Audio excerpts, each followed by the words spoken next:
I was seriously considering go to Tibet and become a monk for a while. Or I happened to read this book that Ray Dalio made called The Principles, and that really also struck me about, living about the truth.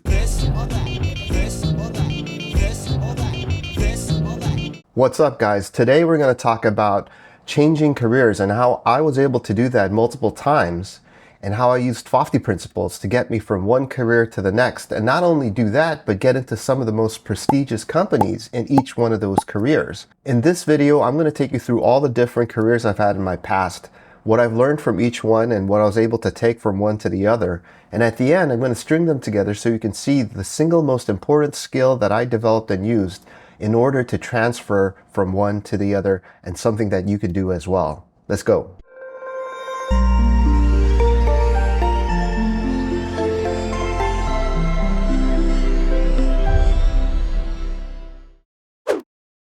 My career started out in recruiting. That was the first job I had after graduating. It was the internship that I was doing while still at university. And to be completely honest, I was doing it so that I could get a work permit, because that would enable me to continue to stay in the United States after I graduated.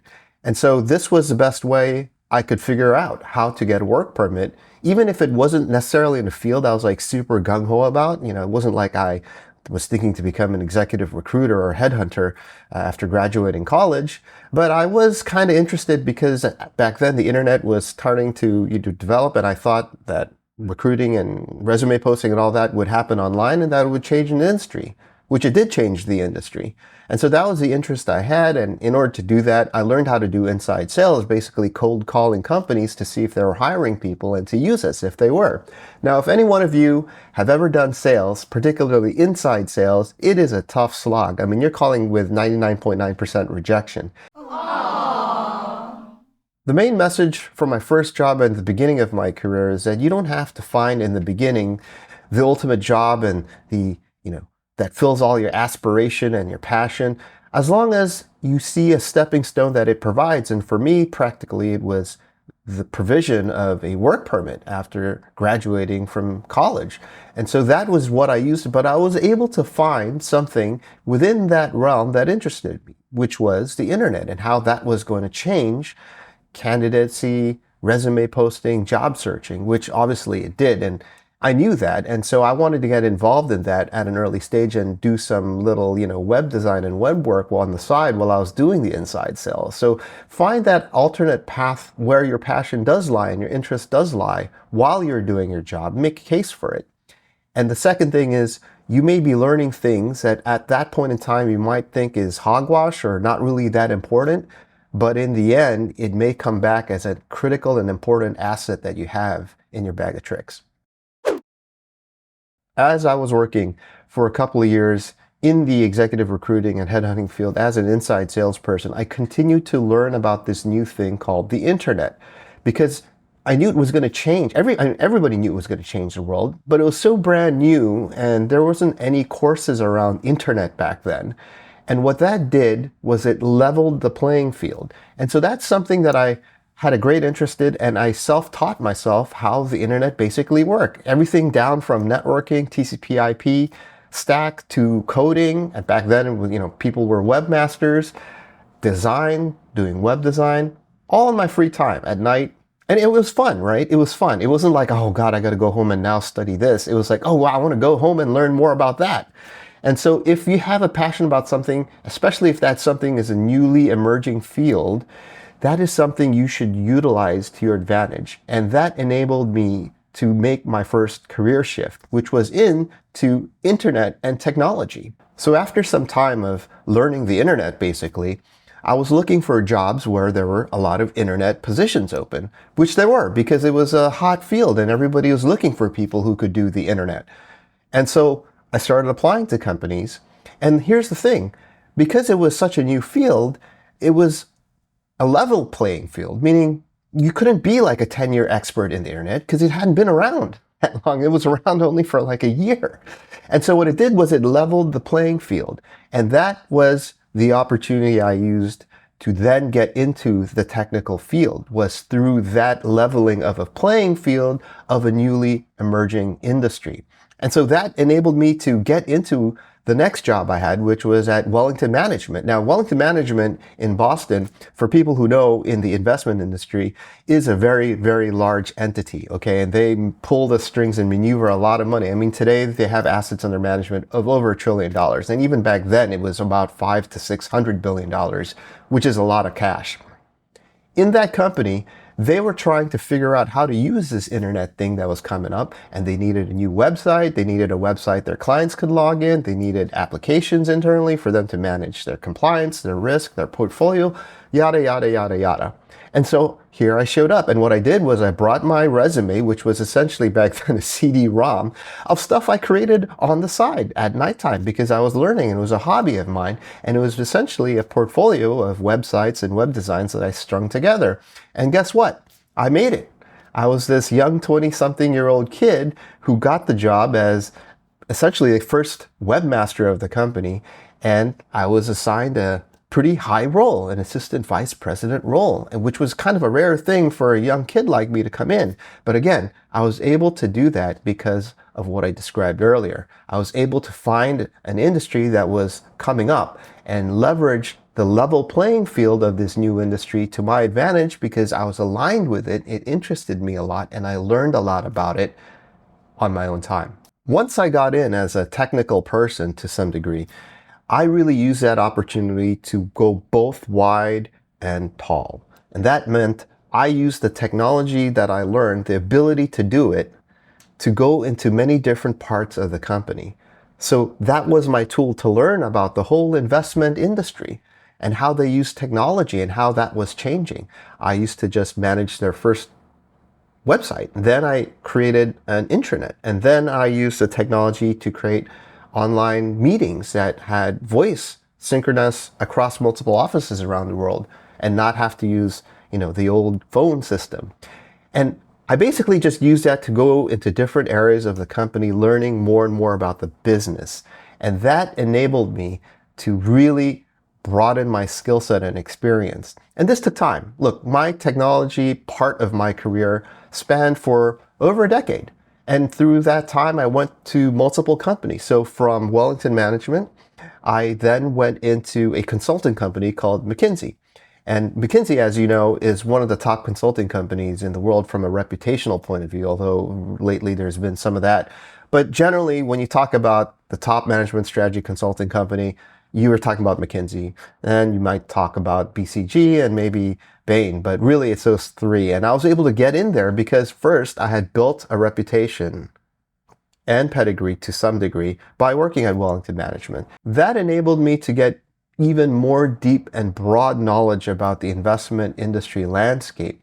And I used that eventually to then go to the next company where I was doing technology in investing, which was a hedge fund, which was at Bridgewater. You're beginning to see a pattern here where I took advantage of the leveling of a playing field due to a newly emerging industry that was getting really hot, which was the internet, learning about it on my own time. And then once I got my foot in the door, which was at Wellington Management, a prestigious company, then I used that foot in the door to really go wide and understand everything about the business. And so learning to deal with hedge funds, private equity companies, and the list goes on, added to my bag of broad understanding in the industry. And that enabled me to then get a job at Bridgewater Associates, which, as you know, is one of the top hedge funds on the planet, run by none other than Ray Dalio.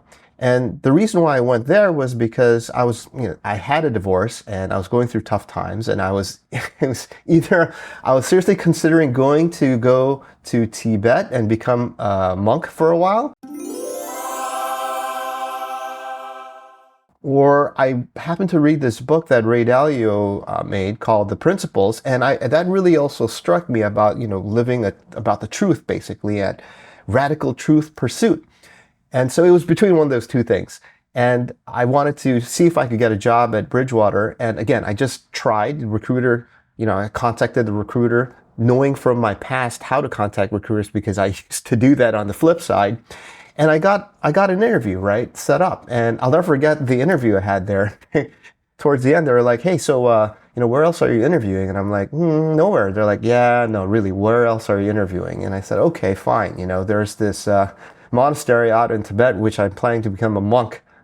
They thought I was, well, they thought I was serious, and maybe that's why they hired me. But I got the job, and I wanted to learn more about the principles. And that probably, again, was something I learned that I didn't know would be affecting me later on in life, but it has, because the radical pursuit of truth and what Ray Dalio wrote in this book, The Principles, have actually influenced me to partially to create this thing that I'm doing now, which is Fofty. But back to the job, I got a job at the top hedge fund in the planet, basically, and I was doing, again, technology. So through technology, I got to see how the brightest and best investment people invested in the markets. And it was crazy. I should do a whole other video about what it was like working at Bridgewater. But I'll just cap it for this episode saying that there's no other company like it ever. It was, and I've worked at, many different companies, but working there was perhaps the most unique experience of all time in my life thus far. And I don't think it'll be topped. So the main message after making the shift from a salesperson into a technical person was to really leverage the situation and find the opportunities where the playing field is even because of the newness of a new industry and a new skill set, and taking that leap, studying and learning it yourself, becoming as good as you can at it, and using the opportunity to find a job in a company that is interested in that new thing.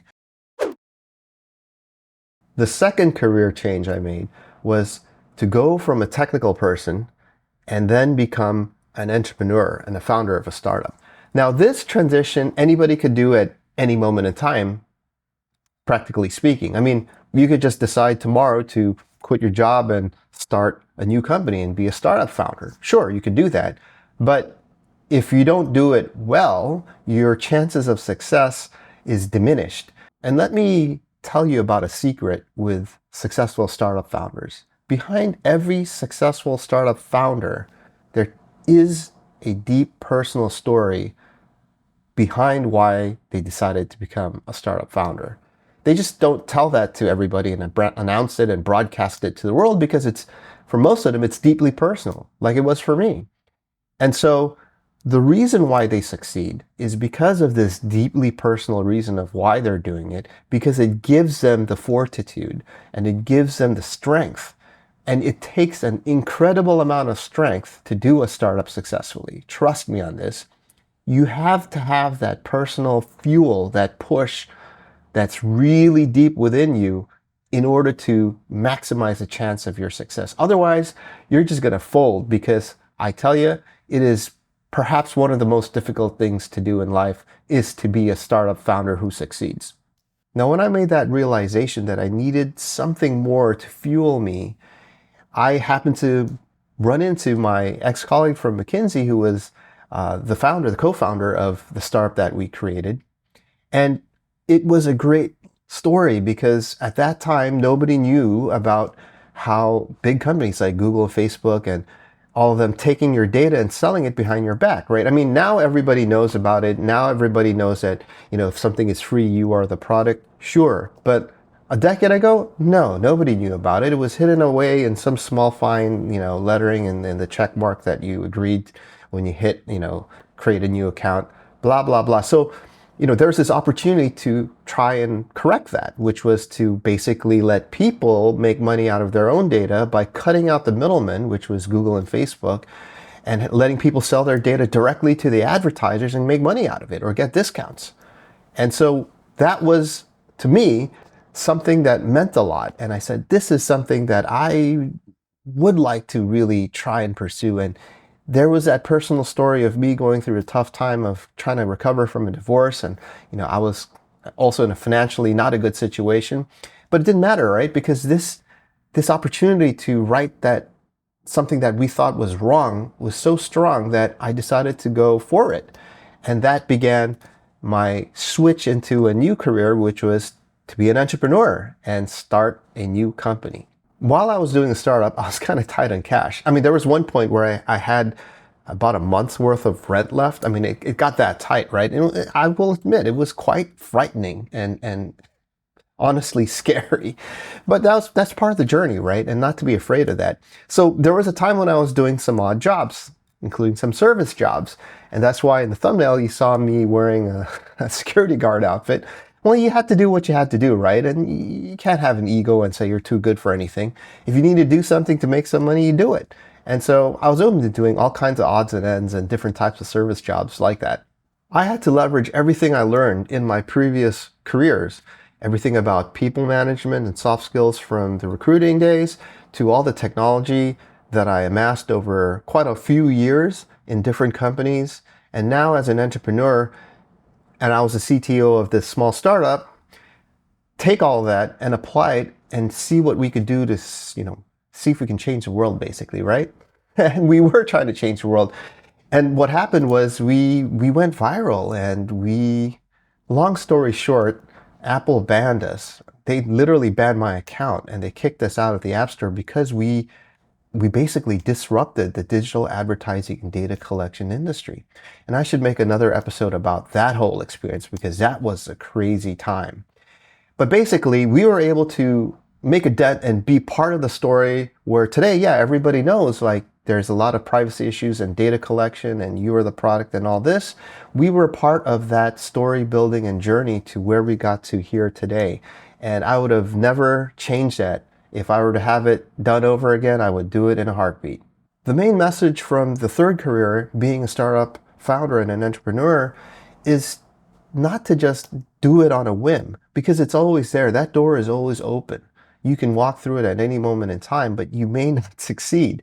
What you need to have are three things. One, you need to have the vision so you can see the opportunity, and it's something that really, fulfills that personal story, like I said earlier, that you have. There's a personal story driving the will that you have. And two, once you see it, have the courage then to go through that door that's always open, because sometimes going through that door is not easy. And finally, if you do go through that door, you have to have the third component, which is to persevere and not give up on the first sign of difficulty.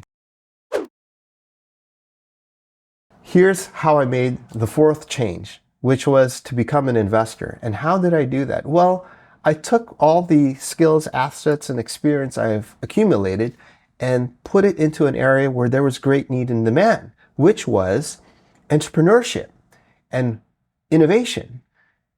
And I knew that in Southeast Asia, there was a lot of potential for startups to grow, for the startup industry. And this was like over 8 years ago.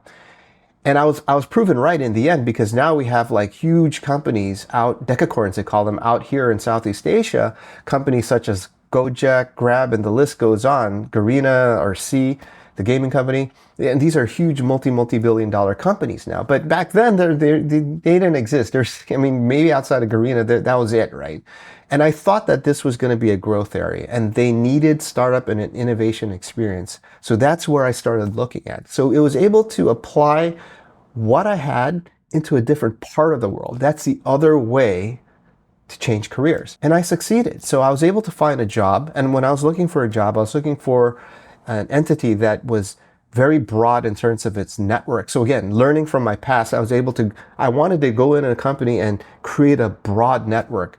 And that's exactly what I did. I got a job at GIC, which is one of if you want to call it the sovereign wealth fund of Singapore.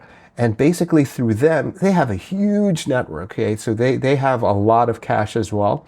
And they have a huge network. And through my innovation and entrepreneurial experience, because guess what? I came from Silicon Valley, so I had that name attached to my experience that they really wanted somebody from that place to come in and add to their knowledge and skill set.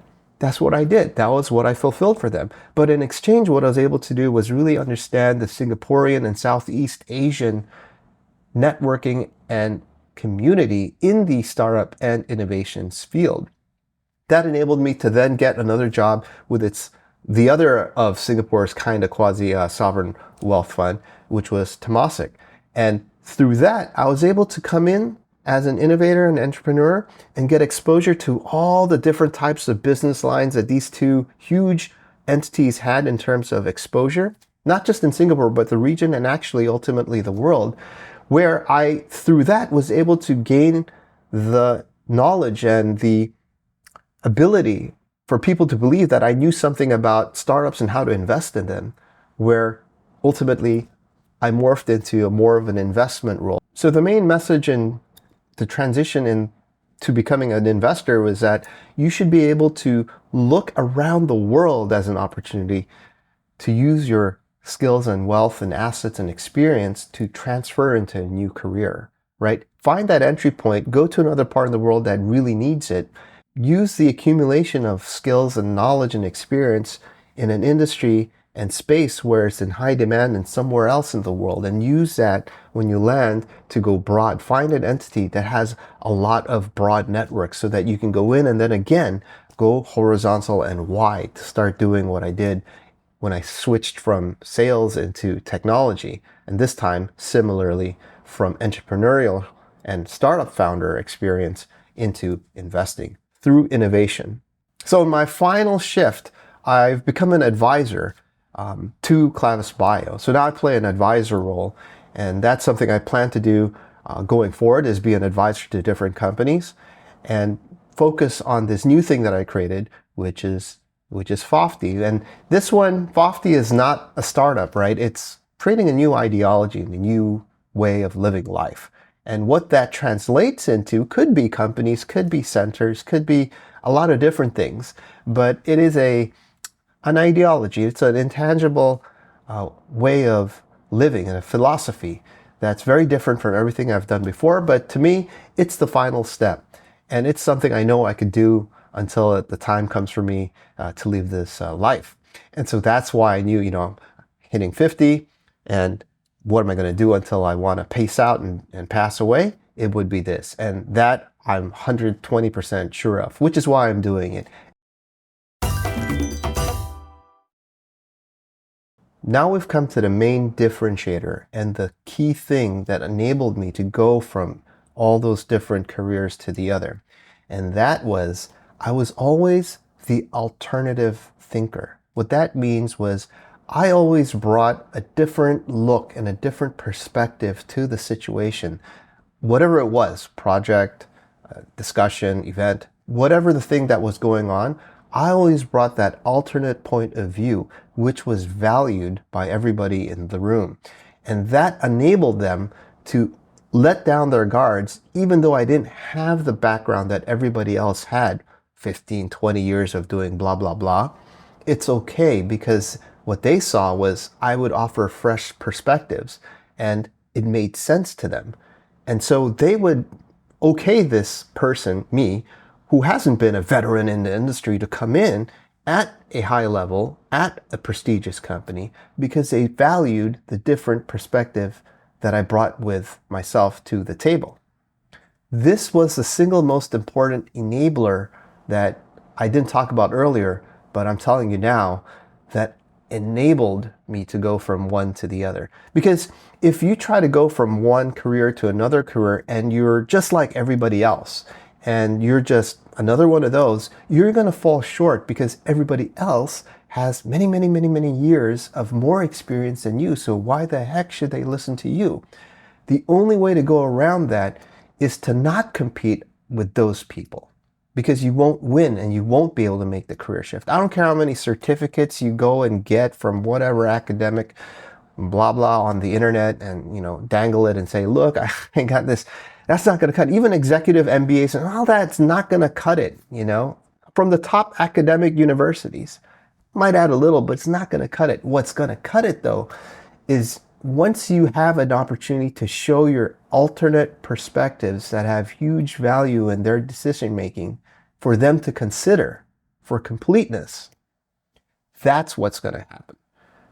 That's what's going to enable you to not compete with everybody else and kind of be your own person. And that's going to open the doors in what previously would seem like impenetrable doors because of your lack of experience compared to everybody else who's trying to get that position. So in conclusion, look, switching from career to career is not a quick and easy thing to do, as I have described. Some of it can take many years.